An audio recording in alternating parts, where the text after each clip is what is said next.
Well, good afternoon, everybody. We'll try that one more time. Good afternoon. Good. We got people that are awake. I know it's been a long day. You've been walking around downstairs, and everything's been just great and crazy all at the same time, right? And so now here we are getting a chance to sit down, and we're going to discuss about theology. Isn't that great stuff, okay? Here's the fun part about this. My name is John Coyne. I'm the pastor of Anchor Baptist Church. We're the church that's putting on this big old shindig. And I'm, far as I know, am one of the first seminary people to be getting a doctorate on gluten-free from a seminary. So this is a very new thing. The seminary that I'm at is in Kentucky. It's one of the biggest seminaries in the world. And the president of the seminary was nervous about this. All my advisors were nervous. They're like, really? Diet issues in a theological seminary? Really? And I'm like, really? And they went, okay, you're on academic probation. We'll give you one chance, and if you goof it up, so help me. And so that's just as a little glimpse of what's been developed in the research on that. And I don't know if, and I know we were originally sold out, and I can tell that we have just filled the seats, man. It's just, everybody apparently was just geeked. And I was surprised that we had even this many. I'm excited for you guys. Usually the word theology scares everybody off. You know, it's one of those words that people just don't like. So here's how I start the approach on this, and I'm gonna dig into this. We're gonna go right through it. If there's time for questions at the end, great. If not, that's okay. I'll be at the anchor table downstairs in the main room, and you can come and you can talk to me. I'll be down there from after this conference for a good hour after that. So you can come up to me and we can chat a little bit down there if we run out of time up here. So here's the thing, when I first started this and asking myself, what does the Bible say about gluten-free diet? I'm sure most of you are like, never would have thought to ask that question. Is it in the Bible? Well, that's what I started searching for. So I went to concordances and research manuals, and I looked up the word gluten. I found nothing. I just knew my dissertation was off to a good start. You know, that I found absolutely there's nothing here. The Bible says nothing about gluten. That's not helpful. So then I thought, what if I break this down a little simpler? What if I looked up wheat, barley, and rye? What if I look up those words? Lots of words of wheat in the Bible. All of them very unhelpful regarding a gluten-free diet, because most of it is, hey, wheat's created by God, wheat's a good stuff, and I'm like, where is there anything that would help us with this issue? And then I found one passage, and I thought, this is it. This is going to be the key biblical passage for wheat. And I found it in the book of Acts, chapter 27, verse 38. And what the verse said was that Paul was on a ship, there was a big storm, and they took all the wheat and threw it overboard. And I went, gluten-free apostles!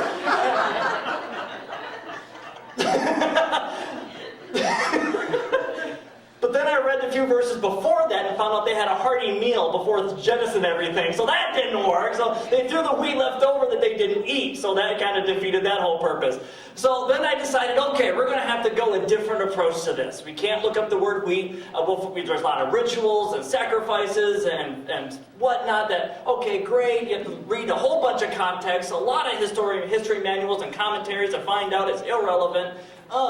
And so I decided a different approach. What if we could look at what eating even means? Why did God make a world in which we have to eat?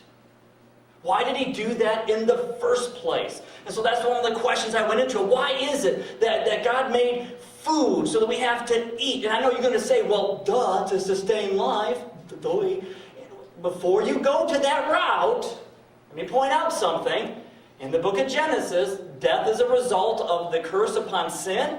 It's a result of the fall. And so therefore, Adam and Eve, before the fall, before death existed, were still told they could eat. So eating was part of creation before it was sustaining to life. God sustained the life of Adam and Eve, not the food they ate. So therefore, God could make the world any way He wanted. He could have made it that we had a cord coming out of our rear that we could plug into the wall and recharge. But He chose, for whatever reason, to make it that we could eat. And on the new earth, when there's no more sin and no more death, there is still going to be eating. So why eat? Why is that the case? Why is it that the first sin that humanity did, Adam and Eve, when they're in the garden and the serpent talked to them, the first sin was an action of eating? Why is it that Satan chose that route to drive a wedge into creation like that? Why is it that eating was part of the focus? Why was that the instrument? So looking at that, those are the questions I wanted to ask. Those are the answers I wanted to try to find. And here's the thing. I didn't find all the answers, but I found some. Okay, and that's what I'm going to try to share with you, or some of what I was able to find. So real quick, before going in, I do want to just show you the 4 parts of the narrative of Scripture, going from Genesis to Revelation, just so that we're all on the same page. I don't know the theological background of everybody who's here. We are streaming this as we record it online. It'll be available on YouTube through the church webpage. So I don't know who's going to be viewing it. So I just want us all on the same page. That traditionally speaking, when you look at the Bible, it is divided into 4 basic categories of the narrative. Okay, throughout human history, there's 4 categories. First one's creation, that God made everything. Isn't that a quick way to do it? Chapter 1, chapter 2. After that, you get into chapter 3, and what you find is the sin enters into the world. You have the sin of Adam and Eve. You have the temptation in the garden. You have the curse upon that. You get the fall. Okay, all of creation becomes twisted. You've got women who have the pain of labor. No lie, right? Moms in the room know this. Okay, now here's the thing. People say, why didn't men get tortured? Well, men have labor 6 days out of the week.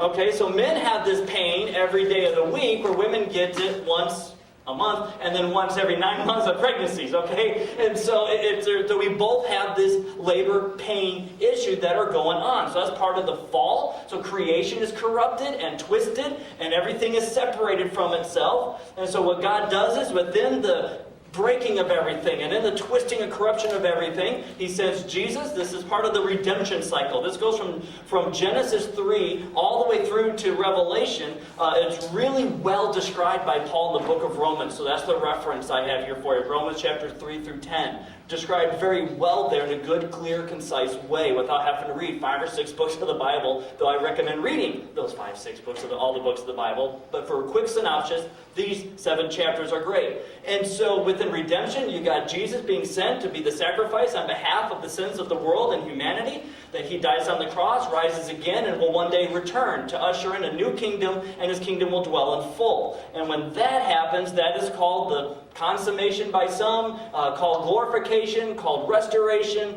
Everybody disagrees on the term for the last section, but it's the same section regardless.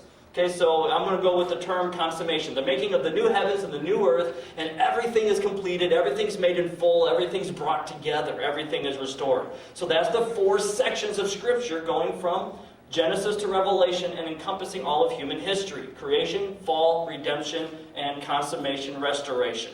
Okay, so that's the 4 basic categories. So the question then comes, where does eating fit into all of this?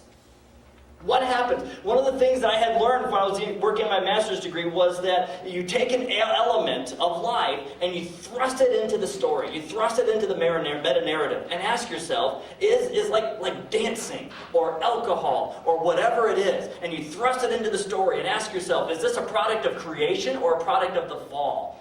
And if it was a product of creation, how has the fall twisted it? And if the fall has twisted it in a certain way, how can you redeem it?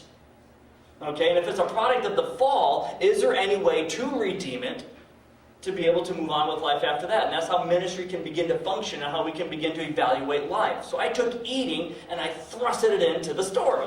And I asked myself, what does eating look like on the creation, fall, redemption, glorification, consummation storyline? How does eating fit in?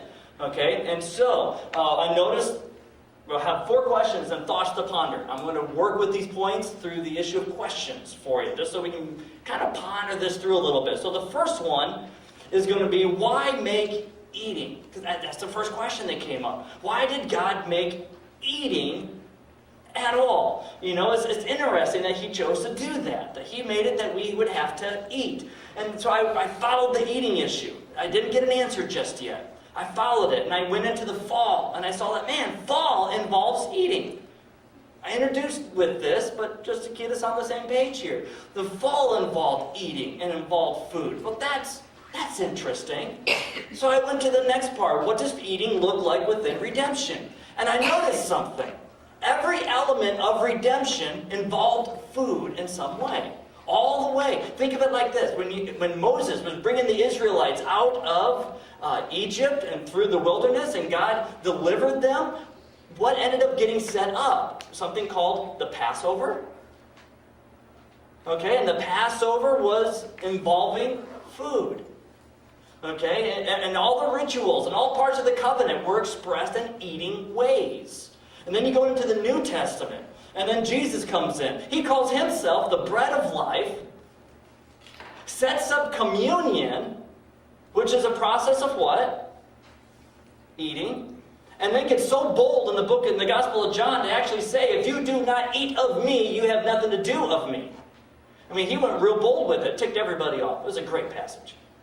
Okay, so we have this eating concept even there. And then you get into the new earth, you get into eternity, and when the whole reign of God's kingdom in full, you find that eating is there. The great marriage feast and the supper of the Lamb and all this eating, being able to eat of the tree that was in the Garden of Eden, once again, being able to eat of the tree of life will be there, and we can partake with that. And all this eating imagery is used again all throughout the end of Revelation. So now what we're seeing then is eating seems to be pointing to everything within history. You're noticing that. Not that eating is the gospel, but it points to it. Are you seeing that? That there's something about it. There's something special that's there. So then I started asking, why? Why is this here? Why is there so much wrapped into this? What is it about eating that is so important? What does it do? What is it about? What on earth was God thinking? You know, I ask that question sometimes. I know you might think that's irreverent. You're questioning God. I'm like, I just want to know what the heck he was thinking. What on earth? I mean, think about it. You put something in here, and what happens when you're done eating? After a while, parts of it come out. What was he thinking?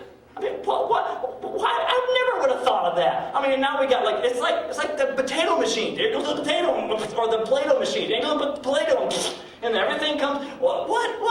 Who does that? That's just weird. So I asked that. And I haven't been struck dead yet. So God appreciates my questions. And so I want to know. Just got to know. So what eating is about. I'm going to take this from a creation, fall, redemption, consummation type attitude. We're going to see what it's about, how it has changed what it's about along the way, and what this all means. So what we discover when we start looking at this and seeing it from a theological perspective, whenever you approach creating a theological construct, that means going at it this way. You do not usually find one verse that gives you all the answers.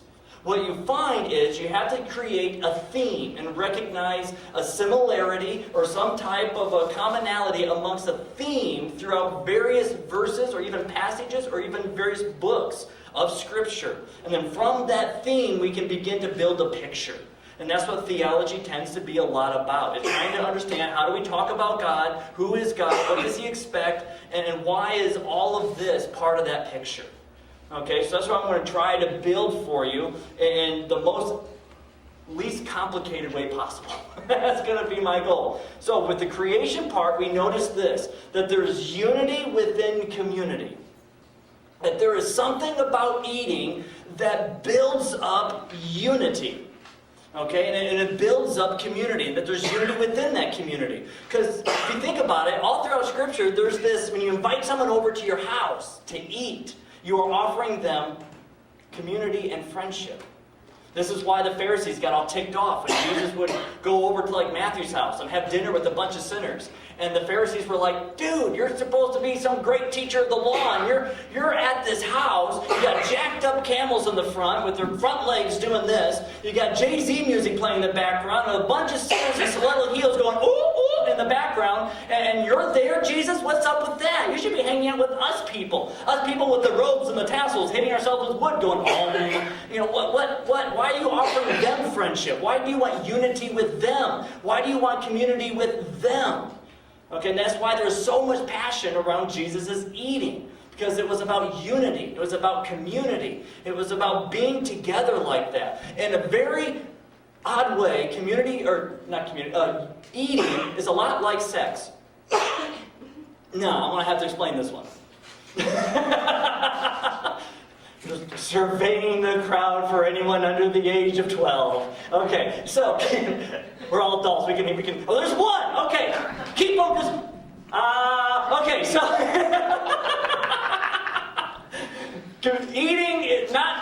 eating's like sex. Not that eating is sex. Okay, I'm not saying that they're identical. Don't mistake that.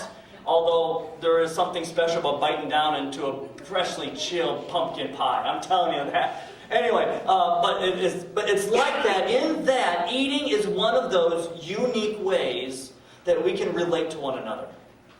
Okay, the whole thing on intimacy within a marriage is supposed to create oneness, unity, and community within that marriage. Hence, two become one flesh. It's a community and a unity that's there.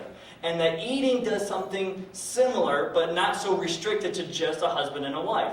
Though we do find it interesting that if a man is at dinner with another woman, and there's a candlelit dinner and a violin playing in the background, what tends to come to the mind? Affair is going on, something is going on, because he's at a romantic dinner with someone other than his spouse. Okay, so there will be questions, why are you, business meal, why the candlelight, why the violinist, why the wine and the champagne, why aren't you at Qdoba if you're on a business thing, why are you here? Okay, and whenever a guy asks a girl out, usually it's involving food of some sort. And if you think about it, there's something special about food that's intimate. If a man were to bring his wife dinner in bed, like breakfast in bed, and come and she wakes up and there's this tray on the foot of the bed and there's a little rose and there's pancakes made and some sausage and some fresh bacon and a nice cup of, wouldn't that be nice, right? But if he shows up and says, hey, while you're in bed, I got you a spatula and a newspaper. Not romantic, okay? There's something about food. Did your guy do that for you? Spatula, I love you, honey. Now go cook. But there's something romantic, there's something unifying, something community building about that eating. Okay, so what we find within creation is that it's about unity and it's about community. It is being able to be connected with creation, connected with the Creator, that we're able to pluck something that He made and enjoy it and eat it and be partaking with that and being able to be connected in that type of a way. Then comes the fall. And within the fall, within sin, what has happened is eating has gotten twisted and corrupted, just like everything else has gotten twisted and corrupted. And so what we end up discovering is we end up having this interdependence within eating. That's where we need food to survive. And we discover that we have a blessing from the fall in the interdependence. Because now eating has allowed us to not feel like we are gods who are just this ruler and on top. That we actually have to depend on creation. We have to depend on people. Think of it like this. When you go, where's your favorite places to shop for gluten-free food? Where's your favorite store? Oriana's? Anywhere else? When you shop, do you go like, Oriana's would be one? Do you guys go to like Harvest Health? Do you go to Meijer? Do you go to Family Fare? Do you go to Walmart? They all sell it. Okay, wherever it is you're going, think of it like this. Let's pick, Spartan is a big old sponsor, so we'll pick them. We'll pick Family Fare, just to make them happy. So let's say we're going to a Spartan store, like, D&W sells their stuff and Family Fare. So you go into one of those stores. Here's what you're relying on just to buy a sandwich, to buy a gluten-free bread and some lunch meat. You're relying upon the process of making the bread, the people who made the bread, the packagers, the distributors, the truck drivers. You're relying upon the store salesmen, the shelf stockers. You're relying upon all the people that ring it up and the cashiers. And if this is your check out yourself type express lane, you're relying upon the people that make it and maintain it and upkeep it. And you got a bag you want to put it in. You're relying upon people who made those bags. And so just buying a sandwich, you're dependent upon so much. Okay, we are dependent upon. If you don't eat, what happens? Right, you go cuckoo in your head. You go cuckoo for Cocoa Puffs type of a thing. Because you get your blood sugar drops, you get problems, that you get tired, you get sick. Eventually you have starvation issues. Okay, we are dependent upon it. So we are not this autonomous, we are little gods type of thing. It is very much the opposite. It's a great blessing to recognize the interdependence that is taking place.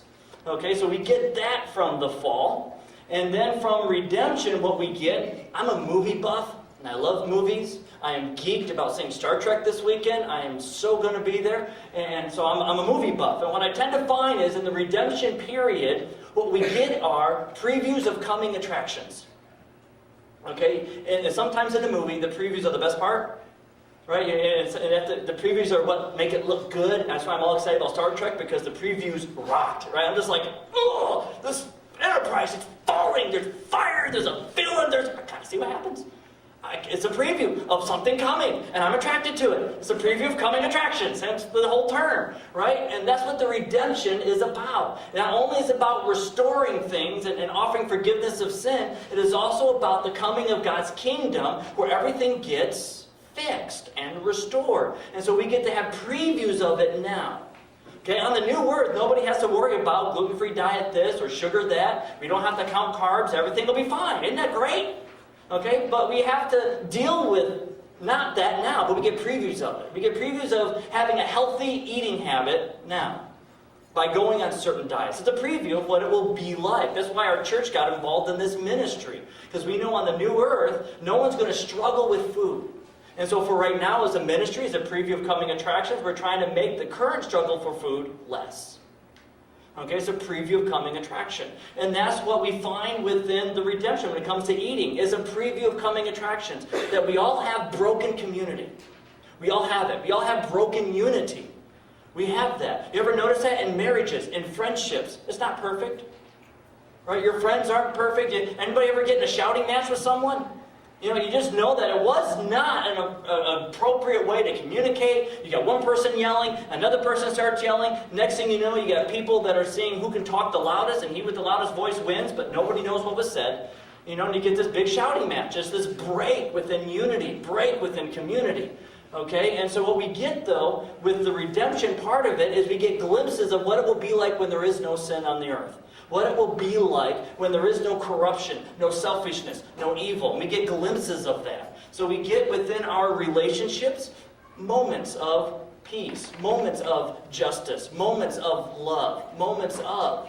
Okay, so the fall has broken that, and redemption is this preview of it all becoming fixed. It doesn't get fixed perfectly now, but it gets better. And then it gets fixed perfectly later.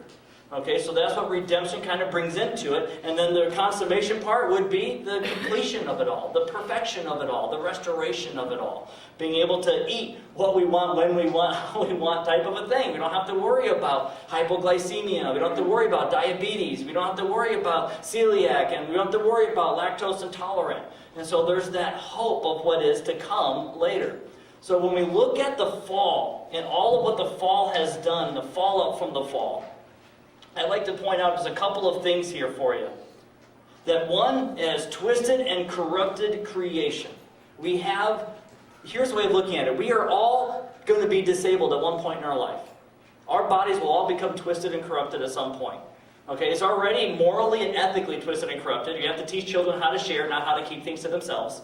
Right? We all have this bias toward doing things selfishly. We just kind of have that. But we also have this falling apart body. If you know, some people have a head start on this. But we have this falling apart body. I'm 36 years old. I had to think I turned 37 in like a week or two. And so I get the numbers confused. But I'm a fairly young guy. Right? But I got hair growing in places I didn't know I had places. I'm losing hair where I want it. And I have to wear glasses in order to be able to see. And my body's falling apart. I make noise when I sit down and when I stand up. You know, I live in a body that is corrupted and twisted, and it's driving me nuts. Okay? And we all have that. Okay, we have, and it expresses itself differently in people. Whether it's hypoglycemia, lactose intolerant, or in the case of many people here, celiac disease or gluten intolerant, to where if you eat something, fluid and smells come out of you that's not natural to the human body. And you get weird things going through your mind, and weird behaviors, and weird little attitude issues, and on it goes. And we're just like, oh man, What's wrong with me? And it's like, it's a fall out from the fall. Congratulations, you know. You live in a fallen world where bad things happen, evil takes place, and your body's falling apart. Okay, that's what we are dealing with here. Okay, just on a plain, simple level. It's like, I got up here for this. This is depressing. This is reality. Okay, this is just how it is. You know, and for people that don't have any of those issues, I tell them, wait. Okay, just wait. You're a temporary. I don't consider people handicapped and not handicapped. I look at, you got people, and then you got your temporarily abled bodies. You know, you're going to be handicapped later. You're going to need a hearing aid. You're going to need glasses, a walker, something at some point in your life. It's just a matter of time. Okay, so you're temporarily able, and then you got everybody else. Okay, that's how I look at it. And so that's just how that is. Now, the other part of this is that because of all that has happened, community is completely broken as well. Absolutely broken. And here's why. Especially, I'm going to focus on celiac disease for this, because that's what my dissertation is on. Celiac disease adds insult to injury. Many dietary issues add insult to injury, because not only are we living in a fallen world where evil takes place and bad things happen and everything's corrupted and everything's twisted, and there's glimpses of beauty, glimpses of peace, glimpses of hope, and glimpses of community and unity. It's still not perfect, it's still broken, it still has its issues, okay? But then to have something that's outside of your control, even more so within your own body. Okay, you have celiac disease, you have, whatever issues is going, hypoglycemia, whatever, and then to have people not appreciate that. To have people not support that. To have people not understand that. To have people not be caring about that. And to have people seemingly work opposite direction apart from you. What you have is not only experiencing broken community like everybody else, but now you're experiencing brokenness where people are choosing not to have community with you. You see, there's like an extra victim mentality that happens within eating issues, regardless of what the eating issue is. Like I said, I focus on celiac disease for my doctoral work, but all eating issues fit into this. You have this added issue, because eating is supposed to be about unity within community. And when you already have everything in flux and breaking and cracked and fractured, to actually have somebody violate the eating part, to say, I don't want to help you with this. I don't want to participate with you on this. Now you have this extra break, this extra hurt, this extra, hi, I got a paper cut. Rub salt and pickle juice on it, please, because that's what you're doing to me emotionally. It's like, man, I'm already falling apart, and now while you're treating me, I feel like I stepped on a Lego. Thank you so much. Now I got this added problem with all of this. And so there's this constant broken community. Here's the thing. We are meant to be unified together. There's supposed to be what's called unity with diversity, not unity with uniformity.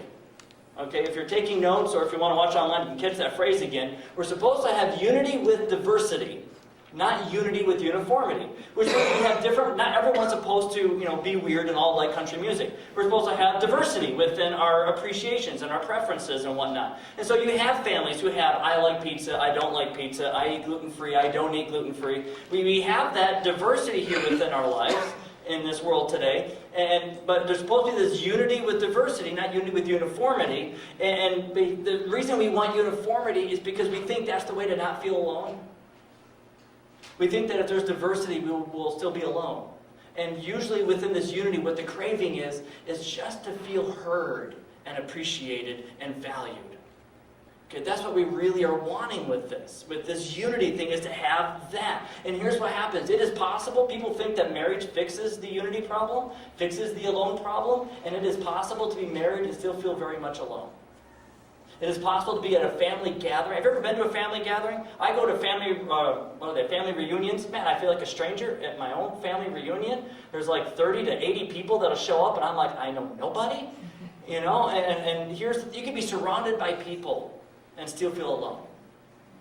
And some people, they don't get that. It's like, how? You got people everywhere. You're not alone. And it's like, I'm not saying I'm physically alone. I'm saying I am isolated. I am emotionally, psychologically isolated here. I am present with people, but I'm very much alone. I'm not heard, I'm not appreciated, I'm not valued. Okay, and that's that brokenness within community. And whenever somebody starts dealing with the food part of the issue, and they reject that, they don't participate with that, or they don't appreciate that, or they don't support it, it just breaks the community even more.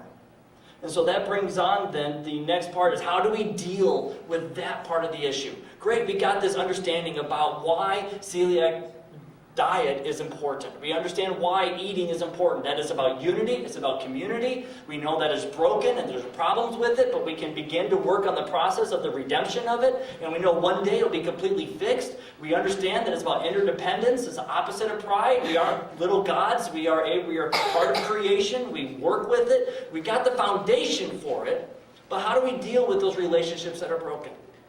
Now, how do we keep this from just being about philosophy and some little theological construct? I want to be able to sink my teeth into it and have it affect every moment of my life. That's what I try to do with it. I want it to affect that way.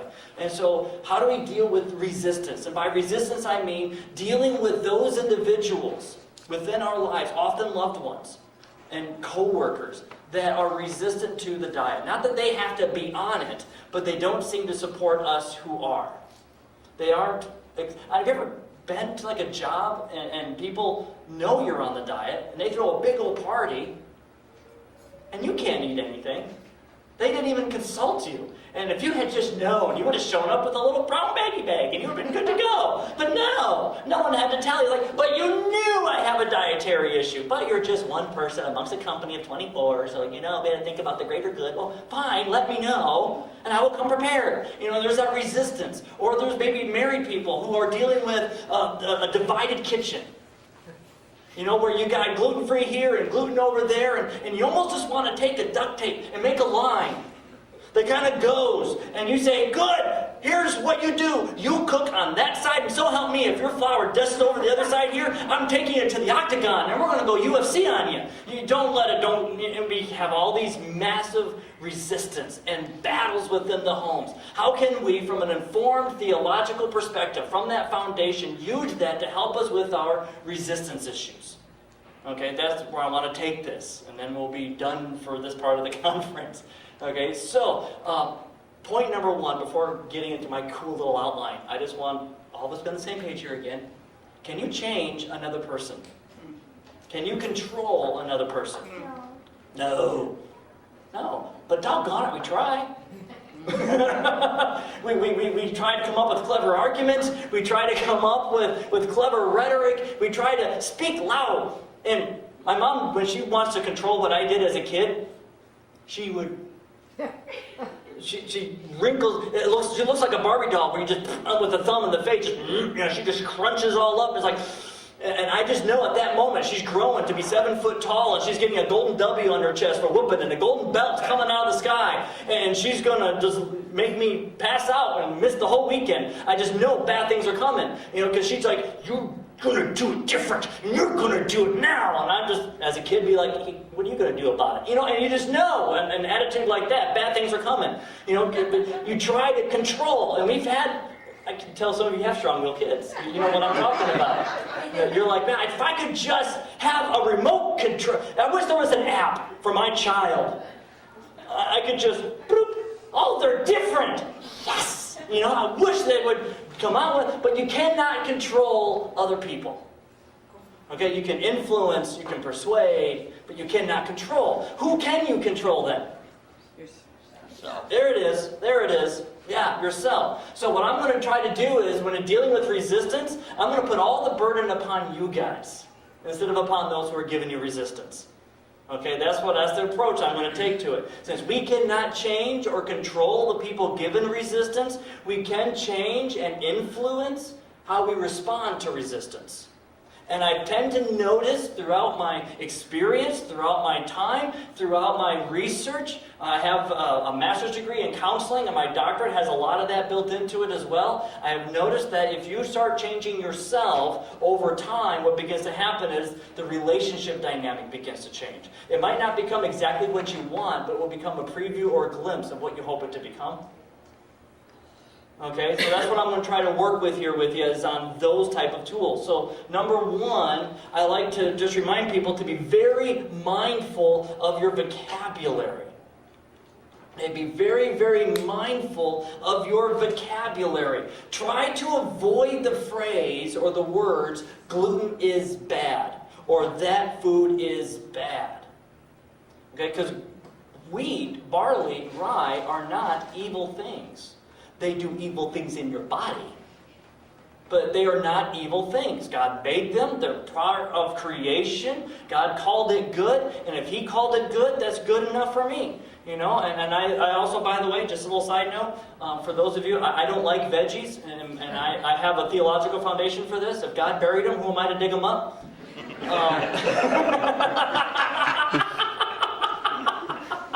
You know, But God made wheat, and He made barley, and He made rye, so it is good. And so by sitting here and telling people that that's bad, what that becomes is argumentative. Because you're telling everybody that it's bad for them too, when it may not be. And on the new earth, it won't be bad for you either, because we all get redeemed bodies and glorified bodies where we won't have that issue. We get to eat a proper gluten cinnamon roll on the new earth. Wouldn't that be a blessing? Just got to wait to get there. Until then, we get to have previews of what that will be like with the yummy gluten-free cinnamon roll. Which is why we have vendors here working on all these different recipes to figure out how good of a preview can we get.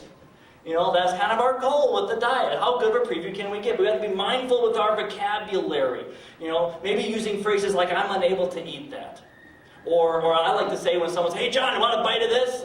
And if I know them well, I'll say, Matt, if I bite a load of that, you will not want to be around me for a good week. I'm telling you, we will evacuate the neighborhood. So I think I'll pass, or else it will, and it will be a problem, and so will the rest of the neighborhood. We don't want that to happen. And so, but just some way of saying, not that, no way, that's ew, no, that's bad. Don't go that route, okay? And another thing with vocabulary, try to keep it simple and clear. Use vocabulary words that are simple and clear. I have seen a lot of people with celiac disease will go in and they'll say, well, I'm not able to eat that, or that's not something I can participate with. And when someone asks why, they launch into this complicated PhD discussion. And I'm just like, whoa, man, hold the phone here. Just pause.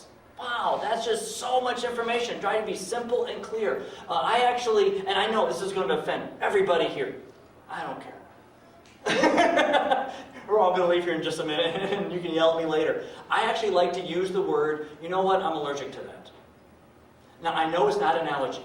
I know that very well. I have a 60-page thesis just on the genetic factors of gluten and whatnot. I understand how it all works. I like to use the word allergy anyways because it's simple. And it creates fast buy-in.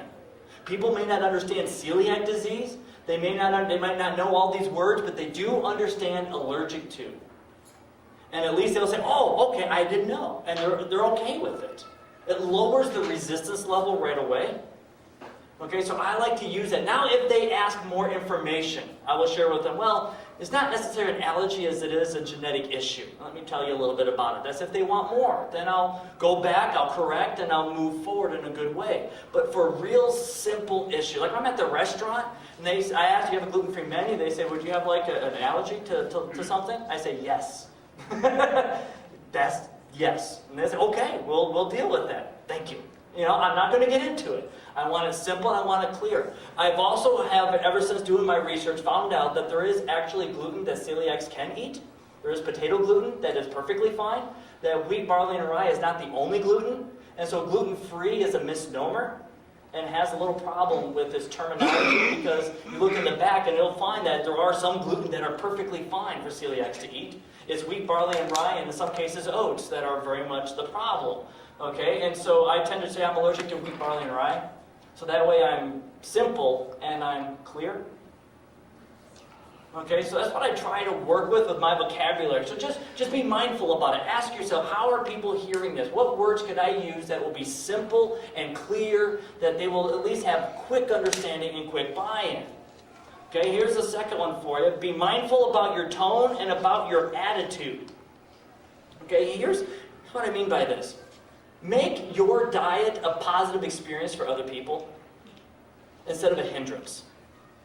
Okay? Make your diet experience, your diet issue, a positive experience for other people. It is easy when someone says, "Can I invite you over?" to suddenly unleash upon them. Well, only if your kitchen has.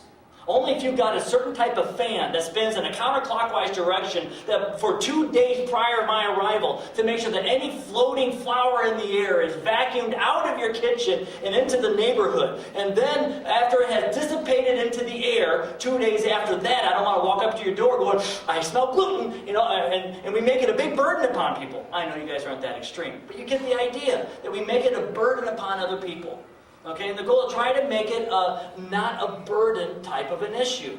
Make it a pleasant experience as you try to share, "Hey, I have a little allergy. If you'd like, I'd be willing to make with something or to get you or to participate with you on it and try to work with you on it in a work scenario."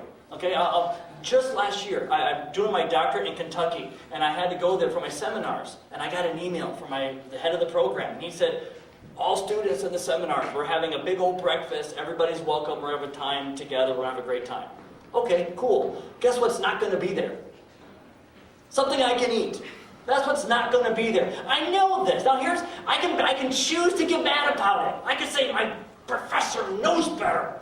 He's grading my dissertation. He's already read 3 chapters out of my 5-chapter piece. He knows better. He knows his wife is celiac." And she is. Okay, he knows better. So I shouldn't expect gluten-free food there then, right? He knows I eat gluten-free. I've been in his class for 3 years. His wife has the same problem. He's grading my dissertation. He knows the issue. Surely there'll be something there. But I know there's not. Now, I could make a big old stink about it. Send him an email. "You better not have pastries or donuts or whatever, or if you're going to bring donuts for me and you buy it from someplace, it better be at a separate table that's 4 feet away from anything else, and there better be separate tongs with separate gloves." And I can make it a big problem.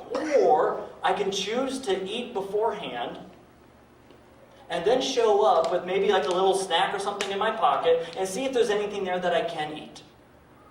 That's what I could do. Right? And that would be a more pleasant experience. Because after all, it's not about what I'm eating. It's about who I'm eating with. Because it's about community.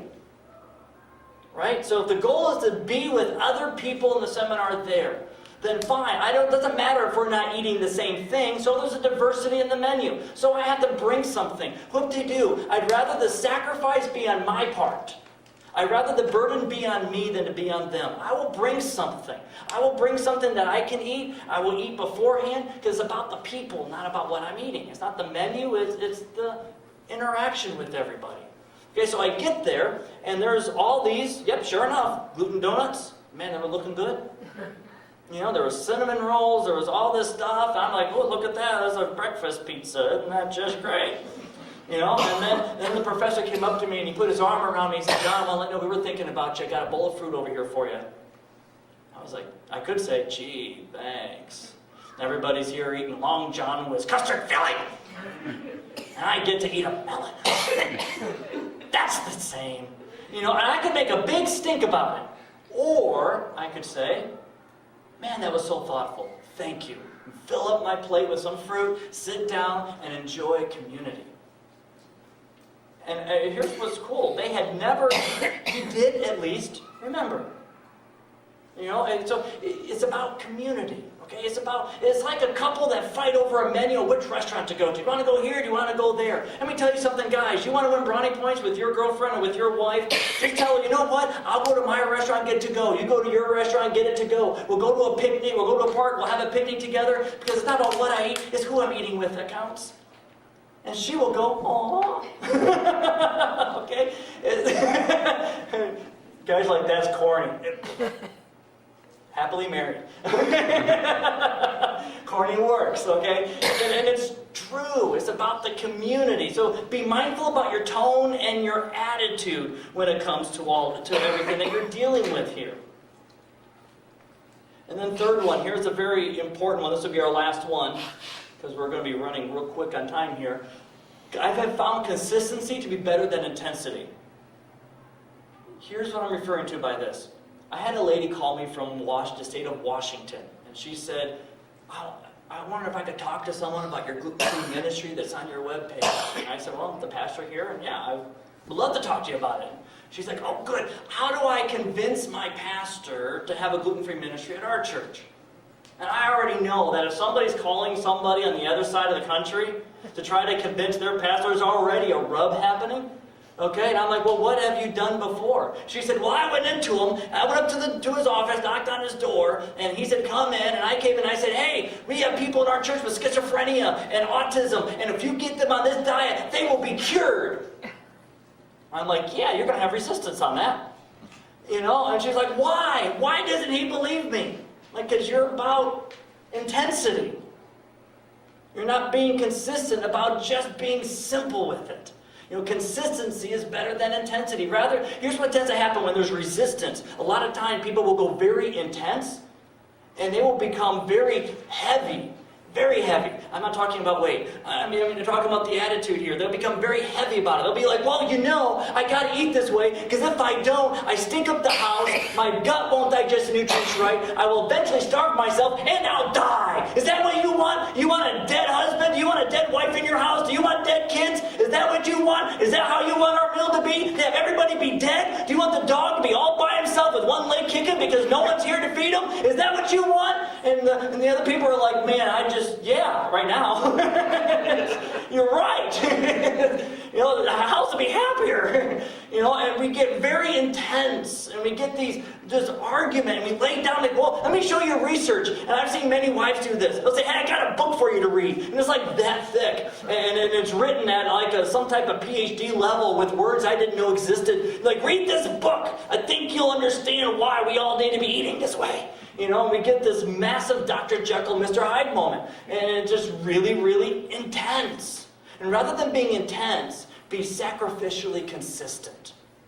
Okay, be sacrificially consistent. Just simple things. Whether it's like, I'll tell you, you make whatever you want to make, and I'll make something to go with the meal. We'll have a great meal together. And you just kind of work with it. So, why do you want to be in the gluten-free diet? Well, for me, it's just do a personal, simple story. It just helps me digest better, and I don't get sick, and I've been well. You don't have to go into all these extreme, miraculous examples, even if it's true. What you tend to find is the more intense you get, and the more extreme you get, the more you sound like a telemarketer. It's what happens. You sound like those people at Best Buy that you think are employees but aren't. They come up to you and they're really selling cable. And then they ask you a question, they won't leave no. What happens if you guys had telemarketers at stores, or telemarketers at stores, telemarketers, or those salesmen at the stores that won't leave you alone? If you had that, go to Best Buy and wait for a Comcast to come up to you, or Dish Network TV to come up to you. They won't quit. They're like, are you satisfied with your cable network? Yes, I'm satisfied. Fine. Well, how many DVR channels can you? How many channels can you? How much do you pay for a month? And the more they come at me, the more resistance I give.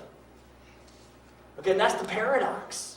When we're dealing with resistance, the more people come at us, the more the resistance will be brought back. So if you try to fight resistance with extreme examples and with persuasion, you're going to get heavier resistance. And it's going to spiral itself out of control. It's going to keep going. Have you ever hung up on a telemarketer that won't get no for an answer? And you can't do that with a spouse or with a family member. What you can do is yell and slam a door and leave the room, or tune out and ignore. And that's not helping anything. Okay, so to try to work with this, be simply consistent and sacrificially consistent. Put the burden on yourself. You're cooking something and they use your utensil and they swipe and they cut into something. Put the knife back. And you're like, now I gotta get another knife. You can make a stink about it, or be a big boy and a big girl and go get a knife out of the drawer and keep cutting.